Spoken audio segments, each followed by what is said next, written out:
Hey, welcome to Project Recovery, a podcast about addiction. More importantly, it's about recovery. And it's brought to you by our friends at Reprieve Recovery. They're up there in Mountain Green, Morgan, if you will. Hometown. That's right. That's where. Shout out to my hometown. The birthplace to our very own Dr. Matt Woolley. Well, not exactly, but that's where I grew up. That's where your formidable years were? Absolutely. Is that where you would sneak behind the gas station or the supermarket and drink beer? Maybe. Are we not talking about that? We just did. Okay. Hey, we've got a great show for you today. And before we get to that, I wanted to talk to you, Dr. Matt, because I'm sure you'll give me some good insight to this. I thought it's because you missed me all week. I do miss you. And you came in with some vim and vigor. I'm having a good day. Yeah. And you know what I loved about it? You said, I'm choosing. I am. It was choosing to have a good day. Because to be honest, I've had a lot of work going on this morning, but I'm choosing to have a good day. It's been a great day. I was thinking about it on the way down here because that's where I do most of my thinking for the podcast is on the drive down. Yeah, we don't want to overdo it. In 48 years, I've had some good years, I've had some great years, and I've had some awesome years. Also, in that same amount of time... Good, great, awesome. Okay. Yep, I've had bad. I've had very bad. But I can tell you with 100% honesty, I have learned more about myself and who I am and what I want to be in those bad years. Explain. The good years were cool, and I learned I could do things that I didn't know I could, and that'd be being on TV and being a public persona and doing all those other things. But it felt not authentic, if I can use your word. You know what I mean? It was like I was lucky to have these. And don't get me wrong, I was lucky to have the job and the career that I had. You had some real fun times, right? Like it was fun to be kind of a celebrity and go places with cool people and do fun stuff. And it was amazing. And I remember when I first got into the industry, my mom says, don't do it. And I go, why? And she goes, it's really tough and it doesn't pay that well. Mm-hmm. And I took that as a challenge. I said, you know what? I'm going to get into that. Yeah. And it paid decent and it paid good. But I am that type of person. If you tell me I can't do something. Though. I don't think people really know. You think about it. When I was doing a feature reporter here in the state of Utah, there was only one other guy in the state that had my job. And everywhere I'd go, people would say, I want your job. I was going to say, but there are 10,000 guys who wanted it. Who wanted that job. And it's like, how did you get that job? What did you do to get that job? It's an amazing job. You could just go tour the state, have fun, and that's your job. I want that job. Sure. And there was only 2 of those jobs in the state. Yeah. Now, there's only 1 of those jobs in the state because they don't do what I do on the other stations anymore. Oh, I didn't realize that. Yeah. Okay. So there's only 1 guy who gets that job. Yeah. And that was awesome. And that was amazing. And I really loved it. And I figured the thing I learned from that is that I can do things if I put my mind to it. Agreed. But I said it felt unauthentic because, I mean, a lot of the stuff was authentic and it was me out there having a good time in doing that. But I felt like it could be taken away from me at any moment. Felt tenuous. Tenuous. I mean, it could be taken away. All of a sudden, people didn't like me. Oh, yeah. They can turn on you. Or the powers to be in the corporate America going, no, we're going to go in a different direction. Yeah. So you're only as good as your last show. Mm-hmm. Yeah, that's a tough thing about entertainment, right? And through my own doing, I lost it all. It wasn't because the public didn't like me. It wasn't because corporate said we're going in a different direction. It's because I couldn't control my demons and I couldn't control myself. Yeah. No, that's a good way to look at it. I can't blame anybody else for my situation other than me. So there I am, graduating from rehab. I don't have a job. I don't know where I'm going. I've got alimony. I've got child support. I've got 3 kids. I've got a house payment. And I got to figure out, what am I going to do? How am I going to make this work? I've never been sober in 35 years. And you'd never been without a job since you were, what, 15, 16? Yeah. Yeah. I started out selling cotton candy at rodeos. Cotton candy, get your cotton candy. And from then on, pretty good. I never left. Yeah. And I always had a job. And so there I am. What was I, 45 at the time. Mm-hmm. Had a great amount of success behind me. Did a lot of cool stuff.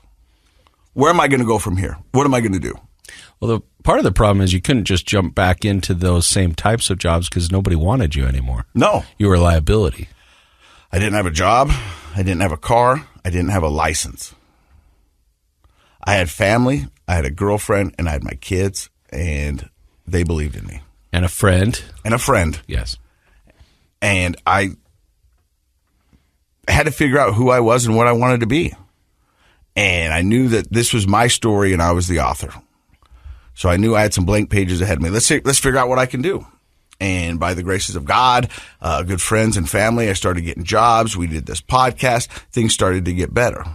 But what I learned is that I can do hard things. Yep. That I can do that, and that I am the author of my story. For the longest time, I thought the author of my story was everybody else. I thought it was the general public. I thought it was my job. I thought it was my bosses. I thought it was my wife. And I was like, no, I'm in control of me and my happiness. And if it makes sense to me, then I'll do it. If it doesn't, I'm not going to do it. Why do you think you learned that lesson through the hard things and not the easier things? Why did the hard things help you learn that lesson? Because, I mean, technically, I guess you could have learned that lesson when you were on top of the world. Yeah, but I don't know. I don't know why my brain works that way. I can tell you the bad things I learned during the good years. Yeah. Cockiness. I always thought everything worked out for me. Everything came easy. You know what I mean? I was never really tried. It just was happening. Yeah, it was like that Seinfeld episode where he throws $20 out the window and reaches in his pocket and there's $20. Even Steven. Yeah, I was like, I don't know how this... There was a time when, and I think a lot of our listeners, local listeners at least, they'll know this. There was a time where Casey Scott was kind of everywhere. Yeah. Your face, your voice, people knew you really well. You were kind of everywhere. And I think that was the time in your life you're talking about where you're like, everything just clicks. Yeah, and it just seemed to work. Mm-hmm. But that kind of is a representation of my disease and substance abuse. Everything works until it doesn't. Yep. And we talked about this off there with our guest, Sam, who we're going to introduce you in just a second. Everything seemed to work. And I negotiated my sobriety, and there was times that I put together good years, good months, bad weeks, good weeks. And it just we just kind of was in this holding pattern. Mm-hmm. But when it started to unravel, it unraveled quick. Yeah, it sure did. I mean, you know what I mean? I don't mean to laugh. It's just like, that's a true principle. Like, when things fall apart, they fall apart fast. Yeah. And you're like, but the reality was it seemed to fall apart fast for me. But my friends and family are like, no, we saw this coming. You know? As a matter of fact, we had conversations, but you sat there bull-faced and told me, it's okay. Yeah. Because that's where the cockiness came in. Yeah. Everything seems to work out for me. I'll be all right. Yeah. I'm going to figure this out. So let me can I answer the question I asked you? Yes. Or make at least a suggestion? Yeah. So my question was, why did you learn that lesson from the hard times and not the easier times? And I think part of the answer, because first of all, that's true for everybody, pretty much across the board, because of self-reflection. When things are going well, we're sort of celebrating life. Mm-hmm. There doesn't feel like much of a need to self-reflect. You know, we're just enjoying it. People are happy to see us. We're happy to see them. Checks are getting cashed. Everything's going well. We're having fun. And even the things that are starting to not go well, sort of we become delusional about that. They're easy to write off. We don't look at it. We don't dig deep. We don't look inside. There's no real need to self-reflect because everything's going so well. When things fall apart, we hit rock bottom. We're, riding our daughter's bike with a basket to the grocery store to try to get groceries. We don't have jobs. All those stories that you've relayed, which I think is extremely authentic to our listeners. That's a time where you have to be like, I've got blank pages. I don't know what to do. Like, I've got to figure something out. And the self-reflection starts. So my challenge to people, you don't have to wait until things go bad in order to do self-reflection. And the analogy I like is like if you go to your favorite restaurant and they bring out this new dessert and it's delicious and it's amazing. Most of us would probably just eat the dessert, talk about it, enjoy it, go home, right? Mm-hmm. But you could also figure out what's in it. You could dig deep into the good stuff there and be like, what am I doing that's making this work? And so I can go home and make it every day if I want. The message of the story is not to eat dessert every day, but the message is understand the good stuff. You can be self-reflective. And you'd be more likely to catch the things that are starting to go bad before they really crash if you do that. So, for example, we should enjoy the good times. We should celebrate them. But at the same time, we should be asking ourselves, why is this happening? What am I doing? What are other people in my environment doing that's helping my life be so good right now? Because I want to keep doing that. And when I dig deep into that, I might say, I'm also maybe feeling a little lousy every morning because I drank so much the night before. That seems like it's not part of that formula of success. What am I going to do about that? And you can start to catch whatever it is. It doesn't have to be drugs and alcohol. It could be anything. You could catch those things early. But we all have this like delusional mindset of when we're just going to enjoy the good times and not try to understand them. So you don't have to wait till you crash, but that's usually when most of us do our best self-reflection, is at the bottom. Man, I'm so lucky to have you as a friend. Well, I'm lucky to have you as a friend. I wouldn't get to sit here and do this with you if you didn't invite me on the show, so I appreciate that. But you say what I'm thinking. Well, you're an awesome guy, and I think that people relate well to you. And I think when you're authentic, that draws people in. And you and I both know that a lot of people have done the self-reflection because of our show, and I hope we're helping catch that self-reflection before people crash. And that's why we started this podcast. We're going to want you to stick around. We have Sam Wellman coming up. He's our guest today. He's going to talk about his self-reflection and his road to recovery and where it all began. You're listening to Project Recovery right here on KSL.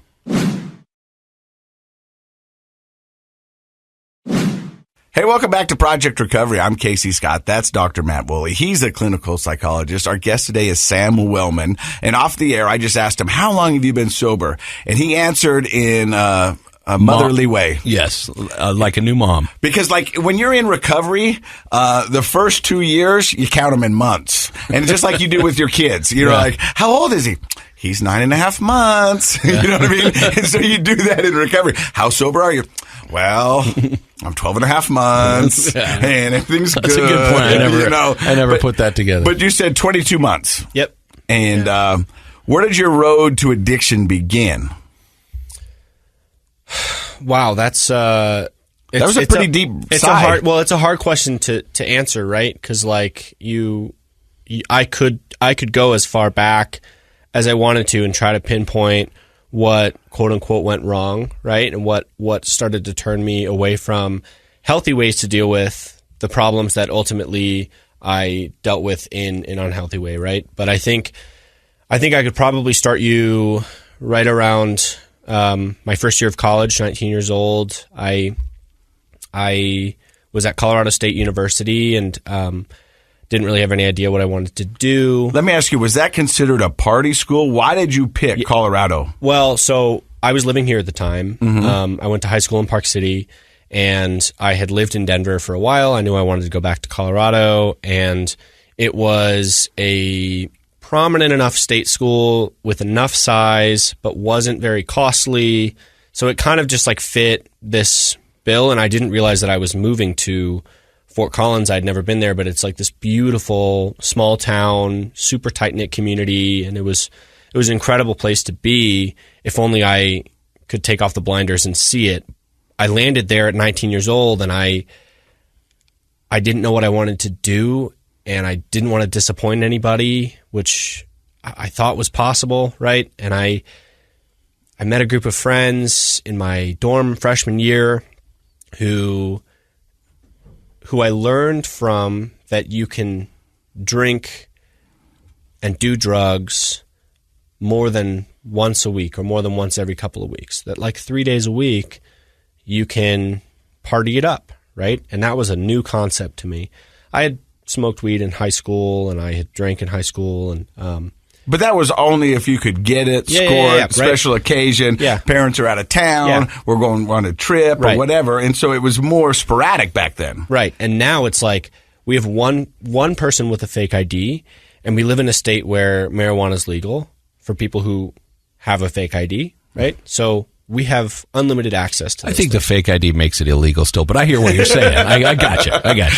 I'm putting myself. I'm doing method acting for the 19-year-old, right? I like it. Right? I like it. But you know, the thing is, before we get into that, is I mean, there's a group of seniors right now that one of their big decisions on which college to go is which one is a party school. Oh, absolutely. Yeah. You know, I mean, it's kind of the rite of passage. I mean, the 80s turned out nothing but movies about that. Right. You know, and that was celebrated. It was like, you know, ASU is the number one party school. And okay. There are a lot of kids do make that decision on how far away from home can I go, and is it a party school? Mm-hmm. But you said you're 19 and you got a buddy with a fake ID, and you're now finding out that you can party. Lack of supervision and access. Right. Yeah. And those are two things really, it was as simple you as that. didn't have growing up in Park City all the time. Yeah. It was hard to be unsupervised, and it was hard to have access. But now you find yourself with both all the time. Right. And I didn't know how to be a person and how to find interesting things to do, right? So what are you going to do? You're going to get messed up all the time, right? So you know, that's a common story. Like, we hear that a lot, and I hear that in my office a lot. Boredom leads to use. Mm-hmm. Sure. Like, if you don't have, like, if you're not passionate about something that you want to spend all your free time doing, and you are kind of like, I think most people are not super passionate about something. I think most people have, like, they could be interested in almost anything. Therefore, they don't really have a lot that they spend their free time doing. And when you're young and you've got the energy, then that can get you into some hot water. Look at it this way. When you're a young kid and people say we're going to go do something, it's normally in a college town like that, because I was part of it, it was always followed up, and we'll drink. Hey, do you want to go up the canyon? No. We'll go up the canyon and drink? Well, what would be the point otherwise, right? You know what I mean? We're going to go on a beautiful drive and enjoy the sunset and have some spiritual experience at 17 years old. Like, no. We're trying to go drink. We're going to get 40 miles away from our parents, and we're going to be irresponsible. exactly. You know, and so it was always and drink that made everything seem palatable or fun. Sure. Yeah. You know, I hear even you. the mundane. It was like, yeah, cool, man. Want to go sit over at the park? No. And drink? Sure, I'm in. Yeah. Okay, let's do this. Yeah.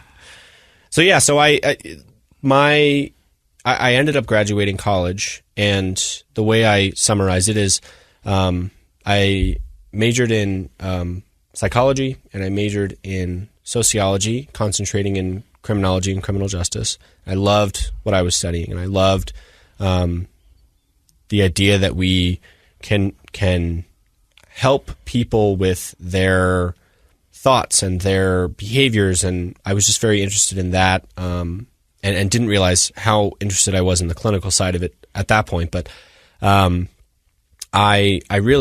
like to say that I minored in those things, and I majored in alcoholism. Like, I really learned how to be an alcoholic, and how to. I found that solution to the gaping hole that was inside of me. Well, I think I took the same courses as you then. Yeah. I mean, to be honest with you, 100%. Yeah. I mean, I was doing the school so I could do the partying. Yeah, and I knew exactly the minimum amount of effort I had to put into school and still get good grades and invest all of my other time for the first 3 years in partying, right, with other people. And then eventually my senior year, I'm living on my own. I'd gotten a DUI in 2018, in the spring of 2018. So I wasn't driving, and I lived right outside of campus, right across the street from a Walgreens and a liquor store. And I started to isolate and drink on my own every day. Every day. I was terribly anxious. Were you anxious before that stress? I mean, yeah. But I had never identified it prior to then, right? And people around me started to describe their emotion of feeling, and I feel like it's the emotion of feeling excited or nervous, right, as being anxious. And like what I was experiencing was a physiological response to a lack of identity, a lack of purpose, and no sense of structure in my life. Right, I had reduced the number of credits I was taking because I didn't need to take that many credits. I wasn't working, and get this, I had a little breathalyzer I had to carry around with me, and I would get a ping on my phone. I had to breathalyze, and I think the only reason I didn't end up in the hospital that year is because every day I had to at least be at zeros at some point.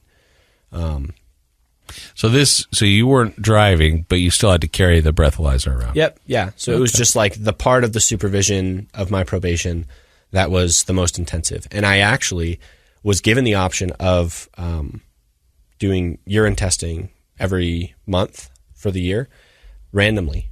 And I said, I'm not going to be able to do that because I already know I'm going to start drinking again.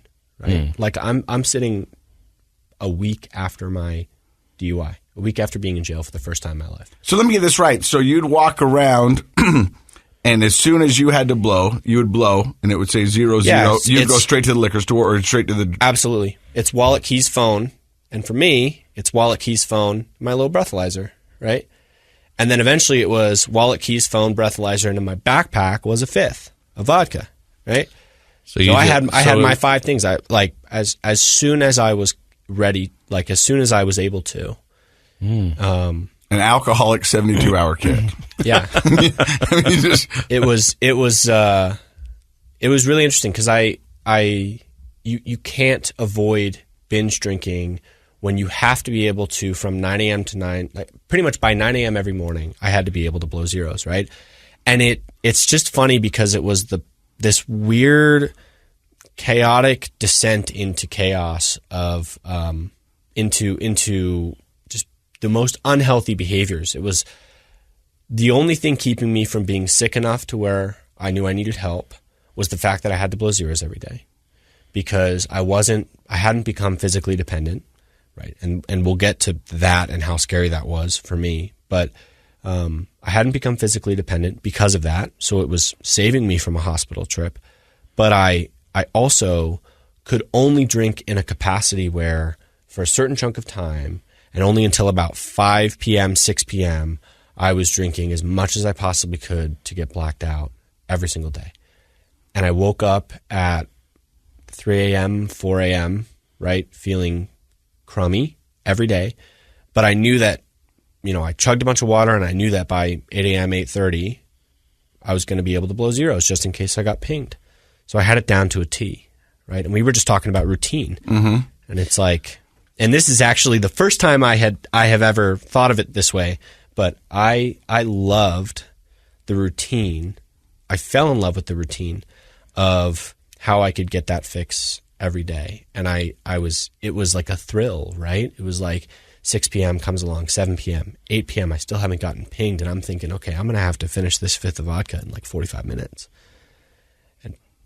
Wow. By golly, I did. The behavioral psychologist in me is going crazy over here. I'm sure. Because the reinforcement of the drinking behavior by having to wait is insane. Yeah. Like, obviously, you've recognized there was something good about that program because it stopped you from becoming super physically dependent. You couldn't just drink 24/7. Yeah. So we get that. But mentally, what's happening is nuts. Your brain is anticipating, and each hour it's anticipating, and it's anticipating, and the excitement is starting to grow and grow throughout the day to where you're right. It's become sort of this challenge, and anytime we have to wait in anticipation for something, like Casey, like when you used to introduce big bands, and like the longer the crowd has to wait, the more intense it feels in the room, and everyone's getting excited. And so unfortunately, while maybe your physical dependency wasn't growing, that was reinforcing this mental and emotional dependency on alcohol. Like your whole day became focused on when do I get to drink, how long do I have to drink, and the challenge of being able to get it out of your system and blow zeros in the morning. That's crazy to me. It was the penultimate irony, right? It was right. the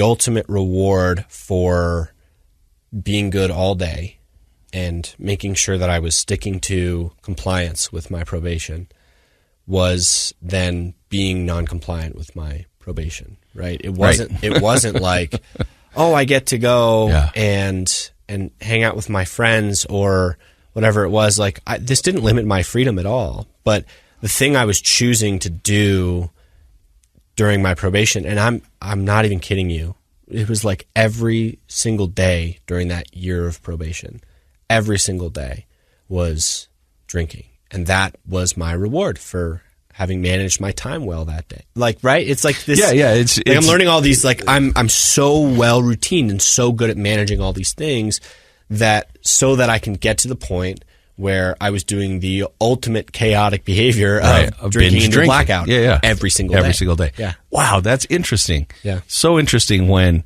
and I'll just say this, even though I don't know that it's true. People that don't really understand how addiction and alcoholism work probably created that program, and they thought, oh, this is a great program. They have to blow, every day.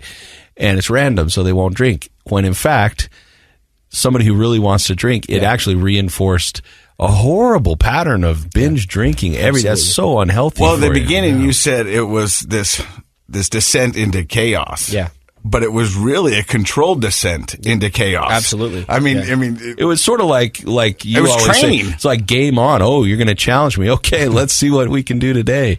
This is just interesting. I mean, I say, and obviously you didn't have to do that. You could have gone a different way. But somebody who has that addictive brain, who has you turned it into this challenge, into this game, and then a reward system. So we talk about how most of what we do in life is based on a subtle series of rewards and punishments in our environment. Yeah. And so you had just created this ultimate alcoholic's reward by being and having the anticipation. Oh, it's fascinating. It's fascinating. Well, and you were talking about like good times and best times and bad times and what we learned, right? Like during that year, I absolutely believe that I could have learned those same lessons without descending into alcoholism. At least, I mean, I think I was destined to do that eventually. Like that was just in my path, and that's part of what I believe about myself. But at that time, I do, and I've talked to a lot of people about this, I do think that I could have learned how resilient I can be and how much I can deal with the cards I'm dealt and how adaptable I can be in a different way. But again, it's the ultimate irony that what I learned all those skills through was actually what ultimately completely disallowed me from having any time management skills, having any routine, any organization, all of that stuff. Eventually, right? Once I was off probation, then it was like, okay, I'm free to do this however I want. And I've already decided, like you said, this is like this amazing reward. Now I get to do it all the time. Right? Yeah. There's no challenge to it at all. Yeah. And it was like, oh man, it was a diving board for me. Well, of course, because what you did is you spent a whole year training your brain that the best reward is getting blacked out drunk. Yep. And of course, we all gravitate towards the things that reward us in life, whatever they are. Yeah. And we develop an appetite for them. And so it was... And now I can do it for breakfast. And now I can do it anytime. It would be sort of like... like your paycheck. If you're like, oh, I get my paycheck every 2 weeks, then what if one day they said, you just push this button, you can have your paycheck anytime you want? You'd be like, I'm if you think getting about paycheck all the time. It's an alcoholic version of Pavlov's theory. That's exactly what we're talking about. Yeah. It's behavioral reinforcement. It's this association. And the behavioral psychologists listening are like going, holy cow. You're listening to Sam's story. We're going to find out when his reward becomes a punishment. Stick around. It's right here on KSL. Hey, welcome back to Project Recovery. I'm Casey Scott. That's Dr. Matt Woolley. Our guest today is Sam Wellman, who's got just this fascinating story of kind of how your descent into alcoholism began. We last left you, and you were talking about how this was kind of the alcoholic version of Pavlov's theory. Yeah. Anytime that your breathalyzer went off and you blew 0-0, it was game on. Yeah, and the funny thought that I'm having is like that breathalyzer ping, most people would think like, oh, and they'd roll their eyes. It's like, oh man, I was so excited because that meant I've cleared I've finished the maze, right? And I found the cocaine reward, right? Like and ultimately what it turned into was like, I spent a whole year in reference to like Pavlov's theory, I spent a whole year as the dog salivating to the bell, right? And waiting and trying to play to the master, right? And then all of a sudden, master's gone, control's gone, the maze is clear, and there's just a whole pile of food. I can do whatever I want. Right. And like it teed me up so perfectly to so quickly become just a rabid alcoholic. Making drinks so that I woke up at 3 a.m. with the shakes and I could solve that. And I ended up working at a treatment center when I graduated school. And I'll provide some context for that. But it turned me into the sickest person I could possibly have been at that point so quickly, way more quickly than I think it would have happened without that year of control. Well, I mean, the Pavlovian response is what it's called. Definitely, that ping became completely synonymous with the reward of drinking. Yep. And so it was a happy, or supposedly, like, you got excited and everything. And I Best think part of my day. all your dopamine, all your serotonin, everything was flowing. You were ready to go. Mm-hmm. And it's interesting. People who are listening, you ought to think about this. What's your ping? Like, we've all got them. You know, we've got them. It could be a place. It could be a time of day. It could be a situation. It could be whatever. But we get. It could be your Nintendo switching on. It could be, hey, welcome to Fizz. What's your order? I mean, it could be all of those things. You know, you said something that was interesting because you go, that was the best part of my day. Mm-hmm. Yeah. Best part of my day was blowing into a breathalyzer in my house that I hadn't left. I'm 22 years old.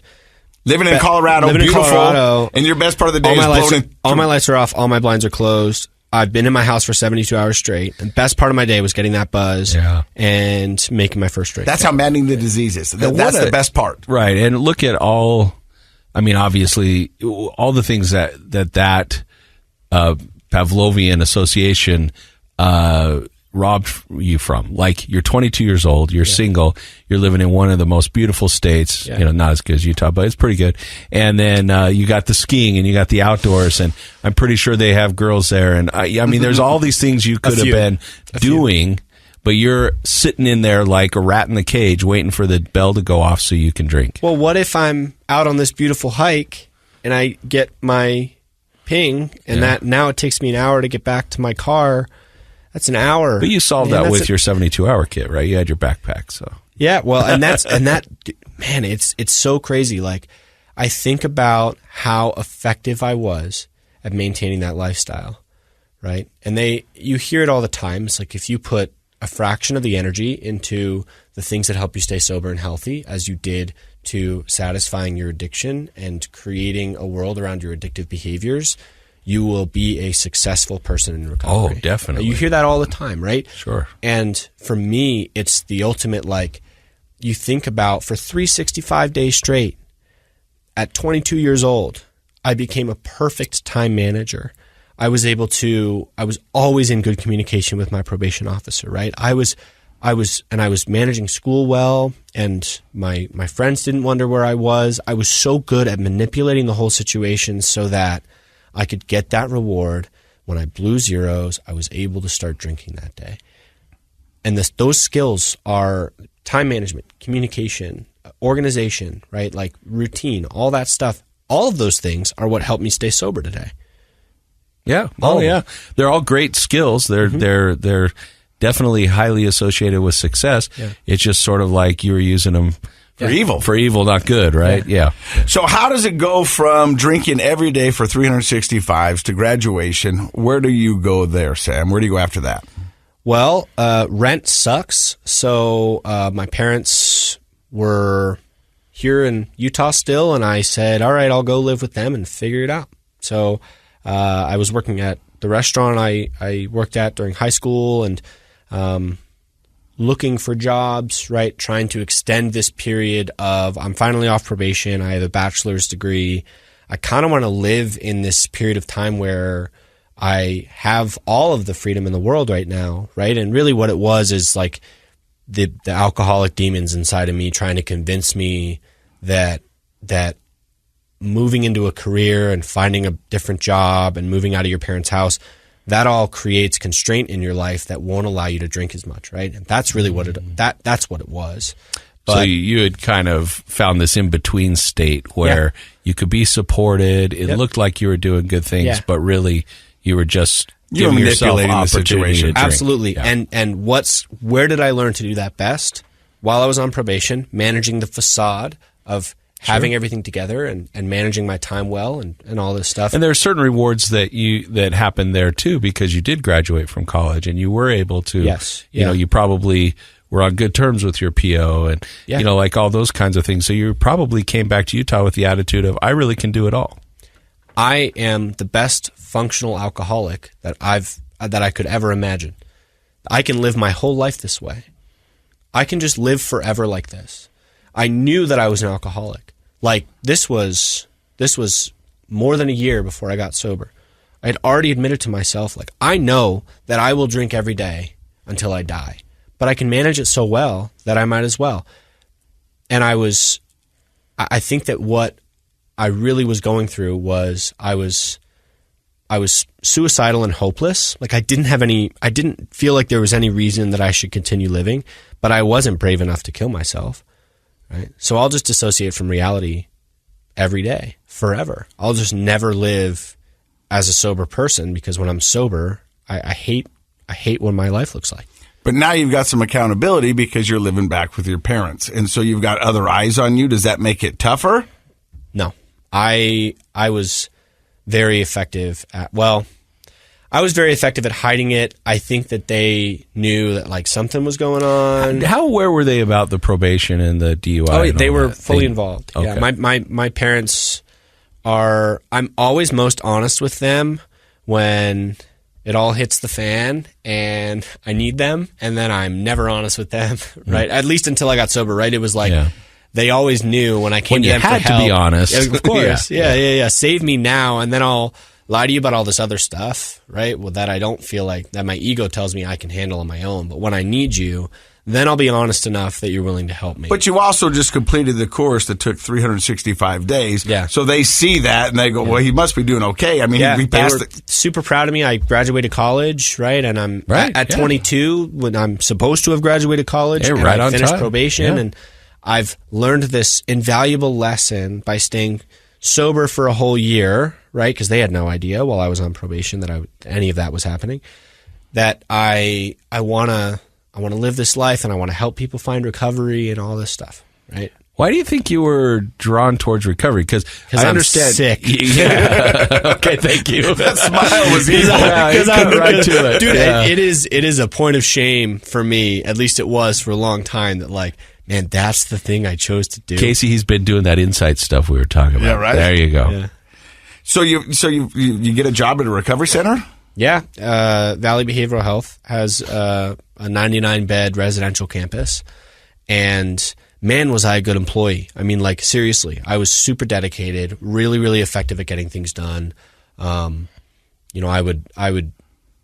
was in a leadership position, and I was helping to manage one of the houses there, and I had 30 beds that I was pretty much solely managing the case management and administrative stuff for, and helping to cater the clinical team to them and all that stuff.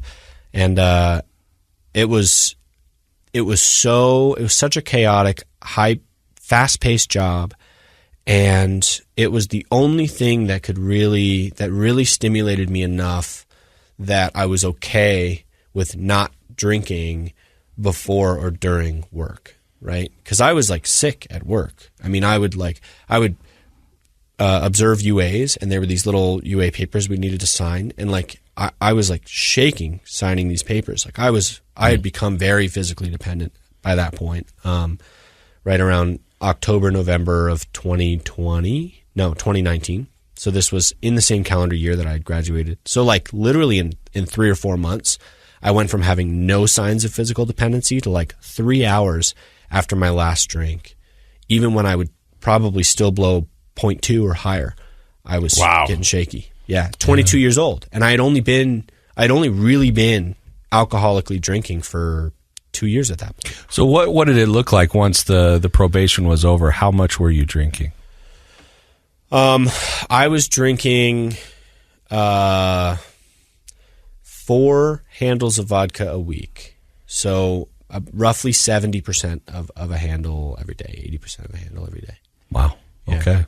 And what time of day did that start? Now the rules are gone, so. Yeah, so it was like I was pretty much at the beck and call of, I replaced one master in my probation system with the other, which was the physical dependency. And it was pretty much like, and at that point it was like the first time I tried to stop, when I first got the job at Valley, I was like, all right, it's time. I'm going to stop drinking because I'm working at a treatment center now.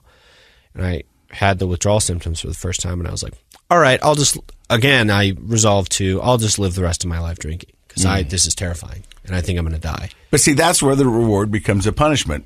Earlier, it was like, I get to do this. Yeah. Now your body's saying, hey, we need to do this. If we don't, we're going to get physically ill.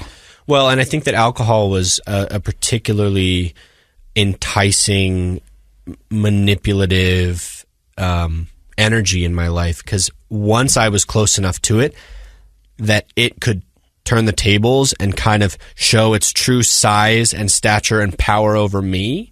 It was very like, at first it was like, I'm just here for you and you get to kind of control the terms here and all. And then like so quickly, it was like it revealed itself to me and it's like, you actually have no power in this situation. You don't get to control any of this stuff. I control when you engage with me. And it was like, the tides turned in what was the most abusive relationship I had ever been in my life. You became its slave. Yep. Yeah. And we're going to find out how that all ends and how he finds himself in recovery. You're listening to Project Recovery right here on KSL.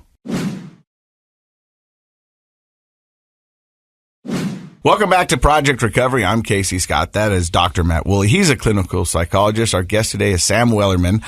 He just revealed on the podcast. Wellman. Weller sounds, I don't know, he's Wellman. But he's Weller now because he's sober. That's like that. That's some gooder. Good save. Good save, Casey. Gooder English there, buddy. Yeah. Gosh, I love you guys. So you were talking about how you just found out that you were a slave to alcohol. Yeah. And this relationship had turned on you and you had no choice in the matter. Yeah. And I was working at a treatment center and again, it was seems to be the theme of the day that my routine was set in stone. I did the exact same thing week in, week out, and it all centered around how can I manage the facade that I have, things together, and how can I drink? Those are really the only two priorities that I had. And Sam Jackson, who's in recovery, Samuel Jackson, he says, things work until they don't. And I guess in your alcoholism, things started not to work? Yeah, so there was back then there was this thing, coronavirus. Oh yeah, back in the day, COVID-19. Yeah, right. Into that back in 19 before the 20, before the roaring 20s. Before the 20. Yeah, and it was like February, March of 2020, and my mom comes back with like $3,000 worth of Costco stuff to throw into a closet. So in the basement. She bought all the toilet paper. Okay. And she'll listen to this, and like I hope that all of our neighbors know now. It's like when That's you where went you to go. the Costco that everybody goes to, and she's the reason why those little signs are up. It's like, please only take one. Yeah, so she came home with an absurd amount of groceries, and we're all just laughing at her, right? And like, little did we know, right? She was listening to the right sources about how critical and serious this thing was going to get. Regardless of what you believe about the virus itself, it's like it made a substantial impact culturally. I was that guy who was like, what are we doing next week? It'll be over by then. Right. It was hard to believe that like something that in today's modern world of medicine that like there was going to be some sort of medical thing that was going to impact the entire globe. Right. Right. And so February, March of 2020, that starts to happen. I'm living in their basement. Eventually she says, okay, I'm sleeping in this room. Reed, my dad, you sleep in our room, and 2 weeks, we're not going to see each other. We're not going to go out. We're not going to work. We're just going to quarantine so that we're safe to be together, and then we're shutting in and we're done. And he worked at Fidelity, who I think her name is Abby Johnson, the CEO of Fidelity. She was super duper supportive of how can we equip our employees to handle this effectively. Great business decision because they've done incredibly well over the last couple of years because they equipped all of their major business infrastructure with the ability to work from home before anybody else could. So they got ahead of the curve. And so my dad had a work from home office and everybody on his team was able to work from home. And I'm in the basement working at a treatment center that serves the Medicaid population coming right from jail, right off the street. And I refuse to stop working there because I loved it. And so I got a mini fridge in the basement and a microwave, and I set myself up. And 3 weeks later, the girl that I had met at work, who I had started dating, her roommate went to live with her partner, and so I said, "Hey, like, can I just come stay with you while this, pandemic, just to tide me over, right? Just a couple weeks, and then It'll be over by then. parents won't be quarantining, and I'll feel more comfortable being in the house, right?" And moved in with her, and a month later, she came home from a hike, and she didn't know anything about my alcoholism.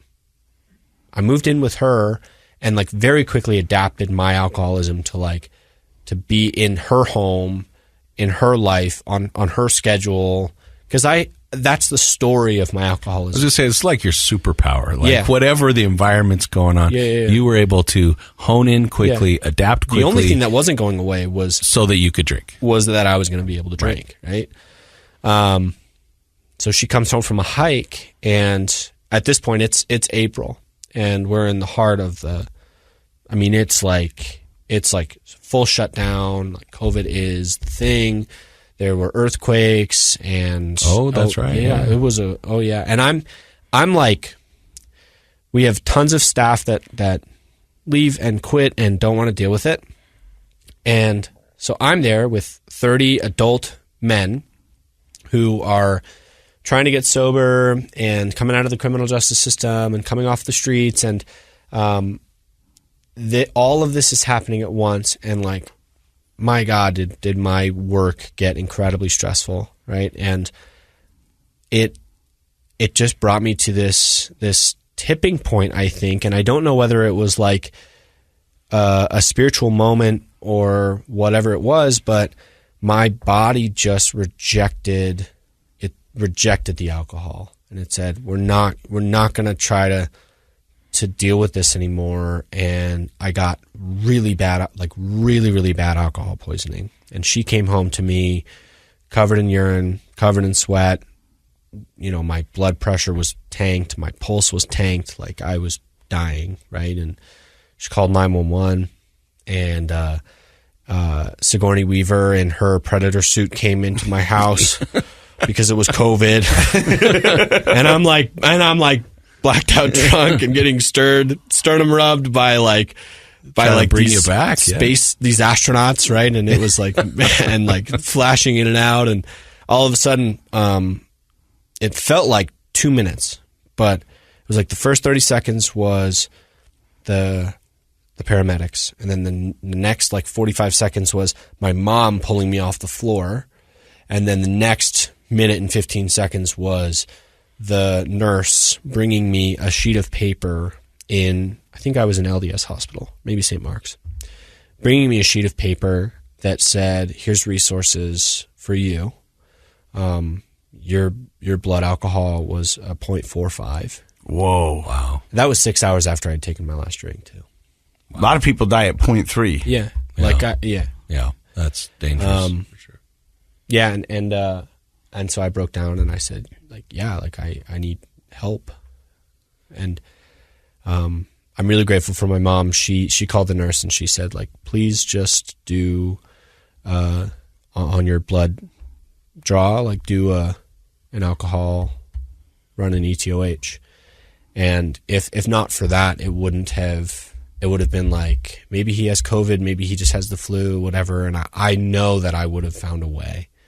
Like I always did. So mom had an intuition? Yeah. Well, and she had found like some empty bottles in my room a couple months prior, and I had like told them I was getting sober and did for like 3 weeks, and they had kind of become aware, but then I immediately got back into the facade of I convinced them that like I was going to be sober, and it was that easy for me. I just, like every alcoholic does, he just decides one day he's going to be sober, and it's just that easy, right? But the 3 weeks after I had stopped drinking. But you saw a crack in the dam. I'm pretty sure that's probably why you moved in with your girlfriend. Yeah, absolutely. You know what I mean? And that's really what it was, right? Yeah. It was like again, it was like They're I on can to me. manipulate the Yeah. situation and the details of what's going on right now to create a story around why am I moving out of my parents' house? Well, really, it's because my girlfriend has no idea and my parents might.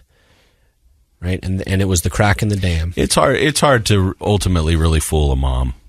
Because moms have that why intuition, I said, right? They never knew. And then I was like, well, Yeah. I'm sure. So after you get your blood drawn and they tell you that you're 0.4 something, do you end up going into a recovery center? I go home, detoxing at home, cold turkey. I start to, do the thing where you try to cold turkey at home and you almost die there, right? And I'm alone. Nobody's observing me because of COVID. You're just down in the basement. Down in the basement. So I walk upstairs with my mask on and I say, I need to go to a hospital or I'm going to die. And I FaceTime my girlfriend. I told her, I'm an alcoholic. This is whatever. It was just this wave of like, the only way I get through this right now in this circumstance, like for the first time, I felt like I am not going to be able to outsmart these circumstances. And I just walked upstairs and I said, I need to go to the hospital.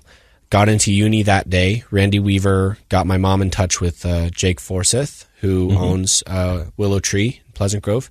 And I was like, great, I'm going on vacation. This is awesome. And it just took me a while. I quit my job. I tried to quit my job. Ended up on the doorstep of Willow Tree, and I called the clinical director of residential programs at Valley Behavioral Health. Her name is Michelle, and she is one of the most incredible people I've ever met. She said, what's going on? You don't have to tell me if you don't want to, but what's going on? And I told her, and I was crying, and she said, well, you're an idiot.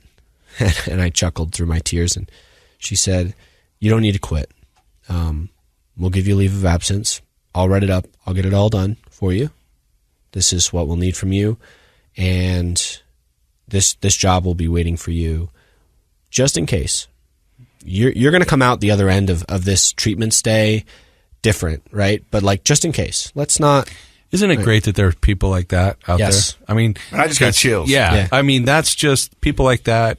I had been lying to her face. Sure. And my supervisor's face for months. Yeah. Given promotion and a raise and all this stuff, like more responsibility. And he's our star guy. This is great. He's changing lives. He's incredible. And I'm in the darkest part of my life through that whole thing, and they still had the grace to say, we still want you back. We still believe in who you are. We still believe that there's value in you coming back here, and we want to be able to support you. And went to treatment for 42 days, moved back in with my girlfriend, called my old boss, and she said, we've got a recovery management. It's like an outpatient case management, activities management position.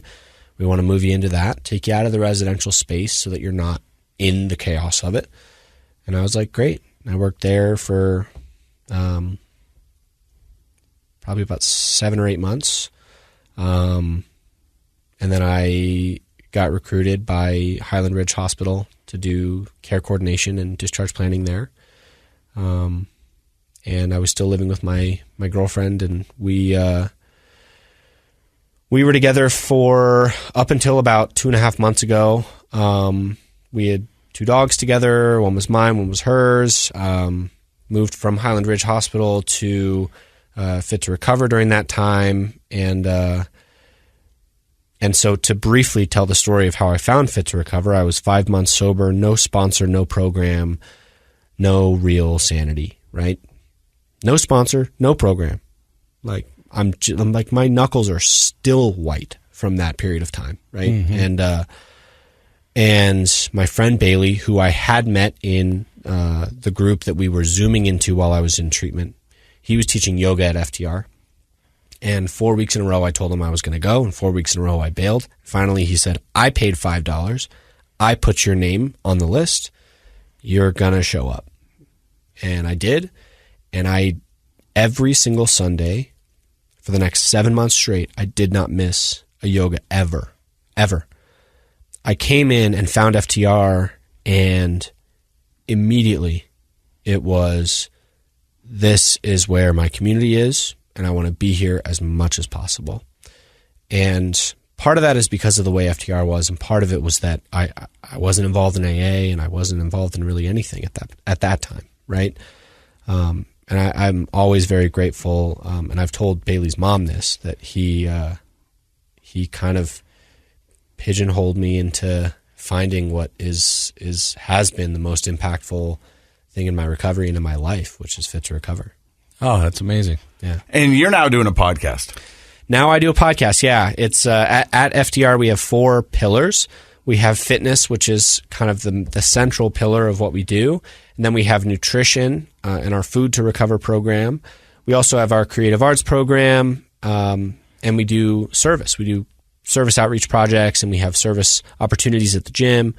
And really what that comes from is Ian Acker, our founder, who was on the podcast. Yeah. He just basically looked at, what do I like doing, and how can I serve this community and find purpose in my own life? Well, those were the 4 pillars he landed on. So my brain is always working when I'm driving, and one day it just kind of came to me. I'd been talking about doing a podcast for a little bit, and it came up with the name Pillar Talk, a play on Pillow Talk, right? Yeah. And I called Ian and I said, well, now I have to do the podcast. I came up with a good enough name that I have to got such a great name, you can't not do it. And that week, I talked to Randy Burton, who's our outreach coordinator and our membership coordinator, and I said, you want to co-host with me? And he said, yeah. And we ran our test run that week, and a couple weeks later, we published those 3 weeks of podcasts, and we haven't missed a Friday, except for, I think, Thanksgiving. We haven't missed a Friday since. We're coming up on 16, 17 episodes. Awesome. Yeah. Yeah. And is the format the two of you talking about different things? So I do interviews with different guests, and that's where we kind of get the sustainability of the podcast, because you can only listen to me and Randy banter for so long. I'm sure you guys are aware of that, right? No, we don't know anything about that. Yeah, and so we want to bring people on. Like today, we're having one of our members' moms is coming on to kind of share the perspective of what it's like to be a mother of someone who is in and out of recovery, and when to support and when to give tough love. And it's going to be a good episode. Yeah, Boundaries. And how to set boundaries. But then also, she just a couple months ago started coming to FTR, and what that experience has been like for her and all of that. So, well, it sounds like FTR is a great place to find the community, and the opposite of addiction isn't abstinence; it's a connection, and you can get that connection at FTR. Absolutely. Dr. Matt, what are your thoughts on today's episode? Because I've been fascinated. Oh, it's been a really fun episode. Thank you so much, Sam, for coming on. I mean, I kind of look, this is the best $5 spent I've ever heard of. Right. That Bailey spent $5 and got you to go there. But I'm sort of joking about it. I'm sort of not. It's like, it's the getting yourself to do something. And I hear so many times people obviously frustrated with access. It's too expensive. We can't go play. It's like, you know what? There are options out there if you're willing to go. And if you know somebody who needs to go, throw your $5 down and guilt them into getting there, because look at what it's done for you. So I think I really appreciate you sharing your story. And I hope there's somebody else out there listening with kind of that idea. Like, I just need a little push. I can do it. And for those who might be white knuckling it and might be wondering, it's just impossible for me to connect with those. Just show up. Like, to everybody that is trying to find sobriety and trying to live a healthy life, just show up to places like Fit to Recover, to places like USARA, to a 12-step. To 12-step, right? Go to saltlakeaa.org. Like that. Like, there are places where if you just show up, I promise you, our only goal is to help you feel safe and help you feel welcome. And we're not there to fix you, and we're not there to preach to you. We were met with open arms. That's how we got healthy. So now we turn and we give open arms to those who are trying to find it. Just show up. I love that. And we want to say thanks to everybody who showed up today for the podcast. Heck yeah. And thank you, Dr. Matt. Thank you, Josh. Thank you, Sam. Don't forget, Project Recovery is what, Dr. Matt? It's a KSL podcast. Yeah.